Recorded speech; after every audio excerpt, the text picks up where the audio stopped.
International market से cues क्या मिल रहे हैं, क्या वो सपोर्ट करेंगे रिमेनिंग सेशन के लिए, उसके बाद स्ट्रैटेजीज भी आपके लिए लेकर आएंगे। 19,400 के ऊपर हालांकि निफ्टी टिका हुआ है। एशियन मार्केट्स को देखेंगे आज के कारोबार में तो यहाँ भी मिक्स्ड बायस ही देखने को मिल रहा है। दरअसल यूएस इन्फ्लेशन का डेटा अवेटेड है।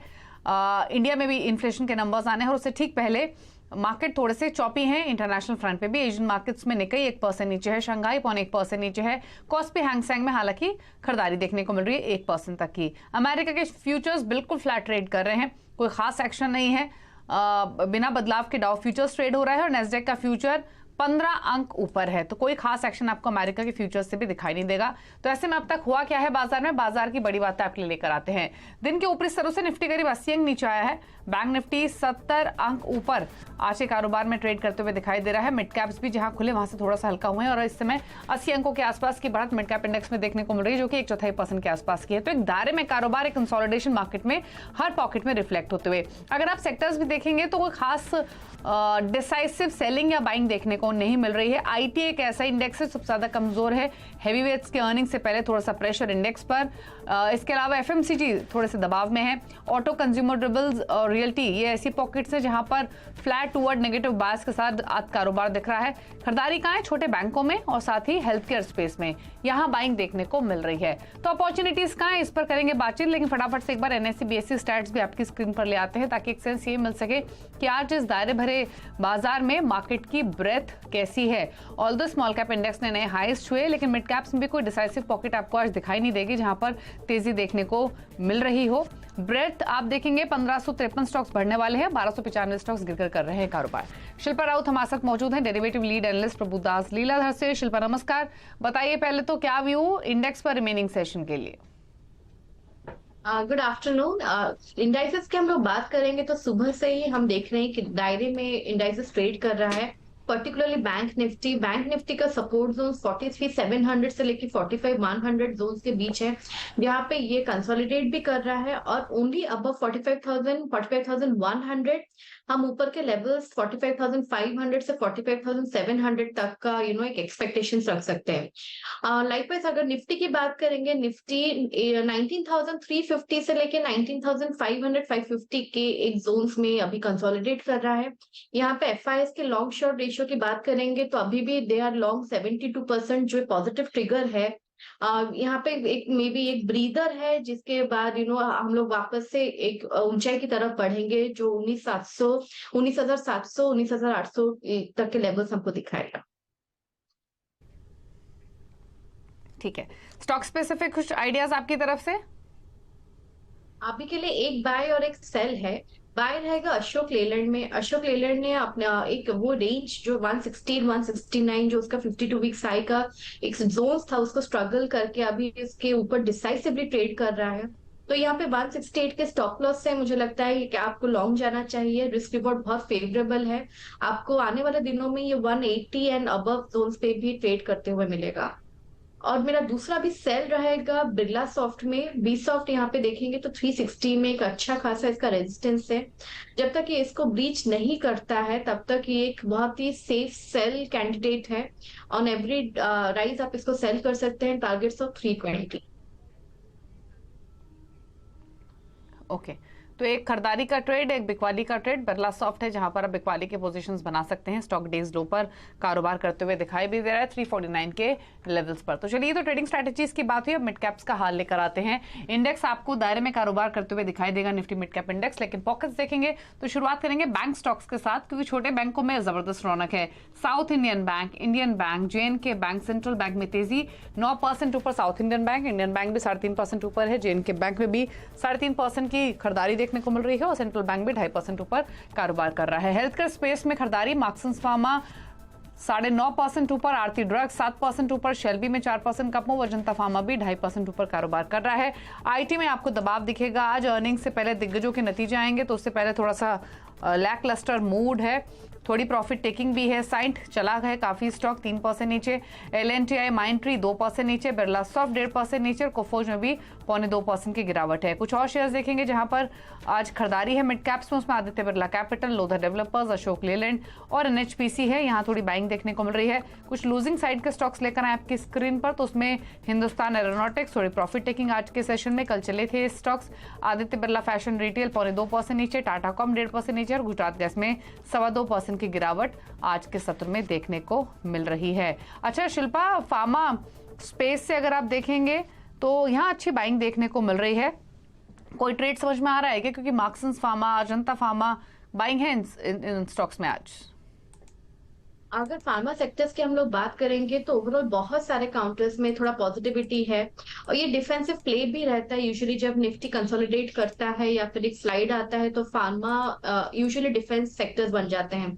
तो यहाँ पे अगर हम लोग देखेंगे तो मुझे ल्यूपिन में बहुत अच्छा स्ट्रेंथ दिख रहा है। ल्यूपिन 920 के सपोर्ट से यहाँ पे एक लॉन्ग ट्रेड आप ले सकते हैं, जो आपको 945 से 950 के जोन आपको देखते हुए मिलेगा। उसको छोड़ के हम लोग औरो फार्मा पे भी ध्यान दे सकते हैं। औरो फार्मा भी 720 730 का एक क्लस्टर है। आपको हर डिप में इसमें बाय कर सकते हैं। स्टॉप लॉस 720 का लगाइए, टारगेट ऑफ 765 टू 78।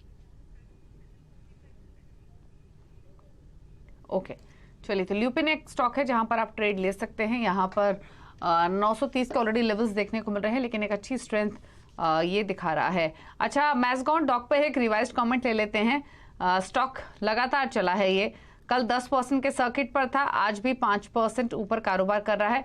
और शिल्पा, जुलाई की शुरुआत से ही जबरदस्त रिटर्न स्टॉक ने दिए हैं। 1200-1300 के बीच में ट्रेड करता था जुलाई की शुरुआत में, और महज कुछ सेशंस में आप देखिए किस तरीके की जर्नी रही है स्टॉक की, और अब 1700 के आसपास आ चुका है। जिनके पास भी होल्डिंग हो, शॉर्ट टर्म व्यू हो, उनके लिए क्या सजेशंस? जिनके पास है, मुझे लगता है एक ट्रेलिंग स्टॉप लॉस आपको मेंटेन करना चाहिए। 1620 1625 के लेवल्स पे आप इसको ट्रेलिंग स्टॉप लॉस में डाल दीजिए, और इसको थोड़ा और पोजिशनल प्ले के लिए टुवर्ड्स 1800 आप एक्सपेक्ट कर सकते हैं। लेकिन ट्रेलिंग स्टॉप लॉस बहुत इंपॉर्टेंट है, जैसा आपने मेंशन किया है ऑलरेडी कि ये काफी चल गया है। तो एक डिप अगर आता है तो आपके प्रॉफिट्स आपको मिलने चाहिए। ओके, तो होल्ड करने की सलाह है मैज़गाउन डॉक फिलहाल। और चलिए आगे बढ़ेंगे, एक्सक्लूसिव खबर आपके लिए लेकर आते हैं। दरअसल निजी कंपनियों के जरिए लिथियम माइनिंग का रास्ता साफ हो गया। सरकार ने लिथियम माइनिंग नीलामी के प्रस्ताव को अप्रूवल दे दिया है, और डिटेल्स के साथ हमारे साथ लक्ष्मण रॉय मौजूद है। तो लक्ष्मण, बताइए क्या प्रोसेस अब यहाँ से रहेगा, आगे का क्या डिटेल्स है? देखिए, दरअसल जो मुझे जानकारी मिली है सूत्रों से, वो ये है कि कैबिनेट की बैठक जो कुछ देर पहले खत्म हुई है, उसने एक महत्वपूर्ण प्रस्ताव को मंजूरी दी है। वो प्रस्ताव ये है कि लिथियम मिनरल्स जो होता है उसकी नीलामी का रास्ता अब साफ कर दिया गया है। नीलामी का रास्ता साफ करने का मतलब ये हुआ कि अब सरकार लिथियम माइंस की नीलामी कर सकेगी। नीलामी में निजी कंपनियां भी हिस्सा ले सकेंगी, सरकारी कंपनियां भी हिस्सा ले सकेंगी। दूसरे शब्दों में कहें तो लिथियम मिनरल्स की माइनिंग के लिए अब निजी कंपनियां आ सकेंगे, उनकी माइनिंग कर सकेंगे। इसका फायदा ये होगा कि लिथियम की माइनिंग ज्यादा होगी, लिथियम का उत्पादन घरेलू बाजार में देश में हो सकेगा, और इससे लिथियम बैटरी बनाने के लिए एक बहुत बड़ा रॉ मटेरियल है जो एक यहाँ पे उपलब्ध हो सकेगा देश में। अभी बता दूं कि लिथियम भारत में रिस्ट्रिक्टेड कैटेगरी में आता है, यानी इसका इस्तेमाल सिर्फ नेशनल सिक्योरिटी के लिहाज से किया जाता है, इसकी कमर्शियल माइनिंग नहीं की जाती है। और इस वजह से सरकार ने देखा कि हम पिछले एक साल में करीब 53% लिथियम आयन बैटरी का इंपोर्ट बढ़ा है, और चूंकि सरकार ने लक्ष्य रखा है 2030 तक 500 गीगावाट क्लीन एनर्जी का, क्लीन पावर का, तो ऐसे में लिथियम बैटरी की भूमिका काफी महत्वपूर्ण है। इलेक्ट्रिक व्हीकल में बैटरी की भूमिका काफी महत्वपूर्ण है। तो लिथियम का अगर उत्पादन घरेलू बाजार में हो सकेगा तो इलेक्ट्रिक व्हीकल के लिए बैटरी भी भारत में बन सकेगी। तो एक तरह से कहें कि बैटरी बनाने के लिए जो सेक्टर है, जो खासतौर से लिथियम जिसमें इस्तेमाल होता है, उसके लिए एक बड़ी खबर निकल कर आ रही है। अब आपने एक पूछा कि यहाँ से आगे का रास्ता क्या होगा, तो आगे का रास्ता ये है कि इसके लिए दरअसल MMDR एक्ट होता है, mines and mineral development and regulation act होता है। उस एक्ट में बदलाव किया जाएगा और संसद के इसी सत्र में बदलाव पेश किया जा सकता है, इसको मंजूरी मिल सकती है। इसमें लिथियम के साथ साथ 6 मिनरल्स हैं, उसको भी लिथियम के साथ साथ 6 मिनरल्स के भी रास्ता साफ किया गया है कमर्शियल माइनिंग के लिए, जिसमें टिटानियम, बेरिलियम, नियोबियम, टांटालम और जिरकोनियम मिनरल्स हैं। इनकी भी माइनिंग अब कमर्शियल माइनिंग हो सकेगी, इसका रास्ता साफ हुआ है। इसके लिए MMDR एक्ट में बदलाव को कैबिनेट ने मंजूरी दे दी है और संसद के मानसून सत्र में इसको मंजूरी मिलते ही ये लागू हो जाएगा। तो एनवायरमेंटल रिस्क के कंसर्न्स थे, जिसकी वजह से इसको लेकर थोड़ी सी असमंजस बना हुआ था, लेकिन अब फाइनली इसको अप्रूवल मिलेगा। और जैसे लक्ष्मण ने भी कहा, ईवी पुश के पर्सपेक्टिव से ये बहुत ही इंपॉर्टेंट डेवलपमेंट है। इनफैक्ट जम्मू एंड कश्मीर में जब लिथियम डिस्कवरी हुई थी तब ये कहा भी गया था कि जो ईवी पुश गवर्नमेंट जिस पर फोकस कर रही है उसके लिए बहुत इंपॉर्टेंट डेवलपमेंट है। लेकिन अब कैबिनेट ने MMDR एक्ट में संशोधन को मंजूरी दे दी है, जिसके जरिए अब जो निजी कंपनियां हैं वो भी उनके जरिए लिथियम माइनिंग को के ऑक्शन किया जाएगा, वो भी पार्टिसिपेट कर सकेंगे। शुक्रिया लक्ष्मण आपका ये डिटेल्स बताने के लिए। एक ब्रेक के लिए रुक रहे हैं, ब्रेक के उस पार कुछ और। फिलहाल एक दायरे में ही कारोबार करते हुए कंसोलिडेशन का मूड आज के बाजार में, लेकिन स्टॉक स्पेसिफिक आइडियाज आपको दिखाई देंगे आज के सेशन में। ऑल्दो बहुत ही सेलेक्ट पॉकेट्स है जहां पर खरीदारी देखने को मिल रही है। फिलहाल निफ्टी 19,452 के आसपास कारोबार कर रहा है।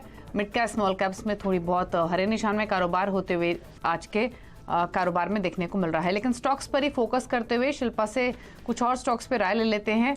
और एक स्टॉक है एक्शन कंस्ट्रक्शन का, जहां पर थोड़ी देर पहले एक स्पर्ट आया, स्टॉक अब 4.5% ऊपर 641 पर ट्रेड कर रहा है। एमटार टेक एक स्टॉक जो चला है आज के सेशन में और जिसने नए 52 वीक हाइज आज के सत्र में पार किए हैं। अच्छा, ये एमटार टेक को देखिए पहले शिल्पा, इसे आप ब्रेकआउट के तौर पे कंसिडर करेंगे क्या? क्योंकि ये काफी समय से 2000 के लेवल्स को पार नहीं कर रहा था। अब पॉसिबिलिटी है कि ये टिकेगा इसके ऊपर या फिर अभी भी रेंज में दिख रहा है? जी डेफिनेटली दीपाली जी, यहाँ पे आज प्रभुदास लीलाधर में टेक्निकल डेस्क की तरफ से हमने कॉल जनरेट ही किया था, जहाँ पे 1900 का स्टॉप लॉस हमने क्लाइंट्स को दिया हुआ है और टारगेट्स ऑफ 2200। मुझे लगता है कि यहाँ पे अभी स्ट्रेंथ है और यहाँ पे ये अप्रोच करेगा 2200 जोन्स।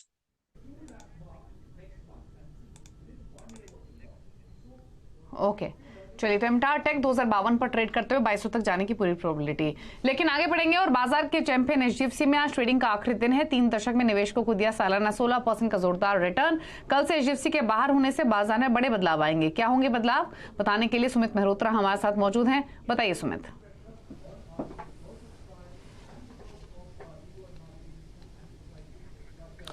तो बाजार में कल से एक बदलाव होगा और ये बदलाव एक बड़े अंतराल के बाद होने जा रहा है, जहां पर निफ्टी 50 के अंदर अब एक बड़ा फेरबदल होगा। HDFC लिमिटेड, जिसका आज आखिरी ट्रेडिंग सेशन है, वो बदलेगा और L&T इन्फोटेक माइंडट्री अब उसकी जगह पर शामिल होता हुआ दिखाई पड़ेगा। तो HDFC लिमिटेड तो बाहर जाएगा, लेकिन L&T इन्फोटेक माइंडट्री शामिल होगा। तो इसके बड़े सारे इंप्लीकेशन अलग अलग स्पेसिस पर होते हुए दिखाई पड़ेंगे। एक एक करके सभी आंकड़े आपकी स्क्रीन पर आते हुए दिखाई पड़ेंगे कैसे यहाँ पर फेरबदल होगा। तो निफ्टी का आज का जो मार्केट कैप है वो है 154 लाख करोड़, जो कल हो जाएगा 150 लाख करोड़, क्योंकि ऑब्वियस सी बात है HDFC लिमिटेड की मार्केट कैप जाएगी, L&T इन्फोटेक की मार्केट कैप उसके अंदर शामिल होते हुए दिखाई पड़ेगी। इतना ही नहीं, जो एक बड़ा बदलाव है वो निफ्टी बैंक और निफ्टी IT की जो वेटेज है निफ्टी के अंदर, निफ्टी 50 के अंदर, वो भी बदलेगी। जहां पर आज 24.23% के आसपास की वेटेज है निफ्टी में बैंकों की, कल वो 23.230% हो जाएगी। और क्योंकि IT खेमे में एक नया नाम आ जाएगा, तो जो आज 15.5% के आसपास की वेटेज है वो बदलकर 16.5% के आसपास पहुंचते हुए दिखाई पड़ेगी, स्पेशली IT स्पेस के अंदर। तो IT की संख्या बढ़ रही है, बैंक्स फाइनेंशियल संख्या थोड़ी सी कम होते हुए दिखाई पड़ रही है। इतना ही नहीं, इसके अलावा कुछ और फेरबदलों की अगर बात की जाए तो निफ्टी में HDFC बैंक की जो वेटेज है वो 14.23, यहाँ पर 14.23% के आसपास की वेटेज होगी है, जो सबसे ज़्यादा वेटेज वाला अब जो बैंक है वो बन जाएगा। सबसे ज़्यादा वेटेज अगर किसी की होगी तो HDFC बैंक की होगी, करीब करीब 14.5% के आसपास की वेटेज यहाँ पर होते हुए दिखाई पड़ेगी। अगर वेटेज के लिहाज से देखेंगे तो सबसे बड़ा नाम HDFC बैंक के अलावा कोई बनेगा तो वो बनेगा रिलायंस इंडस्ट्रीज़ का, जहाँ पर HDFC बैंक की जो वेटेज है वो तो 14.5% रहेगी ही, लेकिन रिलायंस की वेटेज 10.86% से 10.80% के आसपास हो जाएगी। ये टॉप 5 सबसे ज़्यादा वेटेज वाली कंपनियां हैं। HDFC बैंक जो कि 8.5% के आसपास की वेटेज रखता है, वो 14.5% के आसपास की वेटेज पे पहुंचता हुआ दिखाई पड़ेगा। इसके अलावा अभी जो तीसरा सबसे बड़ी वेटेज वाली कंपनी है वो है ICICI बैंक, 7.80, वो घट के 7.75% के आसपास की वेटेज पहुंचते हुए दिखाई पड़ेगी। HDFC लिमिटेड बाहर हो जाएगा तो उसकी वेटेज वाइप आउट होगी, लेकिन उसके बदले की जो वेटेज है वो HDFC बैंक के अंदर एड ऑन होते हुए दिखाई पड़ेगी। और साथ ही साथ जो बाहर हो रहा है वो है HDFC लिमिटेड, लेकिन शामिल होगा L&T इन्फोटेक माइंडट्री, यानी कि एक अनुमान लगाया जा रहा है कि करीब $9.5 करोड़ के आसपास का इनफ्लो L&T इन्फोटेक माइंडट्री के अंदर आता हुआ दिखाई पड़ेगा। इतना ही नहीं, सेंसेक्स में बदलाव है तो HDFC लिमिटेड वहां बाहर होगा, तो JSW स्टील आएगा जिसमें $16 करोड़ के आसपास का एक इनफ्लो आने का अनुमान लगाकर चला जा रहा है। साथ ही साथ बड़ा वेटेज का एक बदलाव होगा HDFC बैंक के अंदर, और इसकी वेटेज सबसे ज्यादा होगी और 14.5% के आसपास की, और साथ ही साथ कोई बड़े इन्फ्लोज की उम्मीद भी है, लेकिन क्योंकि वेटेज के अंदर फेरबदल होगा तो MSCI का एक अनुमान है करीब करीब आधा % के आसपास का एक एडजस्टमेंट फैक्टर यहां पर आता हुआ दिखाई पड़ेगा, जिससे थोड़ा सा आउटफ्लो होगा। हालांकि डिटेल्स अभी और आनी बाकी है, फर्दर डिटेल्स समय समय पर आती रहेंगी, लेकिन एक आउटफ्लो का अनुमान लगाया जा रहा है शुरुआती करीब करीब 15 से 20 करोड़ डॉलर के आसपास का, ये MSCI की तरफ से जो फेरबदल होंगे उसके अंदर। तो निफ्टी में तो बदलाव होंगे ही, लेकिन MSCI के अंदर भी कुछ चेंजेस होंगे। इसके अलावा HDFC बैंक, HDFC लिमिटेड में करीब करीब $25 करोड़ के आसपास का एक ओवरऑल इंपैक्ट आने का अनुमान लगाकर चला जा रहा है। तो बड़े सारे एडजस्टमेंट्स होंगे, इस एडजस्टमेंट्स के हिसाब से आपको इस स्टॉक के ऊपर नजर बना के रखनी होगी। ओके, शुक्रिया आपका सुमित, ये डिटेल्स बताने के लिए। आगे बढ़ेंगे, एक लैंड मोहन का अपडेट लेकर आते हैं। सिक्योरिटीज के मित्र वेदी, इक्विनॉक्स रिसर्च के पंकज रांदड़ और अरविंद कैपिटल के रत्नेश गोयल के बीच मुकाबला चल रहा है। पहले दिखाते हैं पोर्टफोलियो का अपडेट। पंकज ने एक ट्रेड ऐड किया है स्टार हेल्थ का, बाय करने की सलाह है 680 के टारगेट्स के लिए, 608 का स्टॉप लॉस, 627 पर फिलहाल ये कारोबार कर रहा है। अब दिखाते हैं रिटर्न की स्थिति। हालांकि इस हफ्ते की शुरुआत से ही रत्नेश गोयल ने काफी डिसाइसिव बढ़त बनाई हुई है। आज के अपडेट्स लेकर आए अगर मुनाफे के मीटर में रिटर्न की स्थिति के हिसाब से, तीनों ही खिलाड़ियों की तरफ से ऑल्दो पॉजिटिव रिटर्न्स ही आ रहे थे, लेकिन अभी आप देखेंगे तो रत्नेश ही लीड कर रहे हैं, 19% के से ज्यादा के रिटर्न्स उनका पोर्टफोलियो दे रहा है और काफी डिसाइसिव गैप के साथ लीड कर रहे हैं रत्नेश गोयल। दूसरे पायदान पर पंकज 2.5% के रिटर्न्स।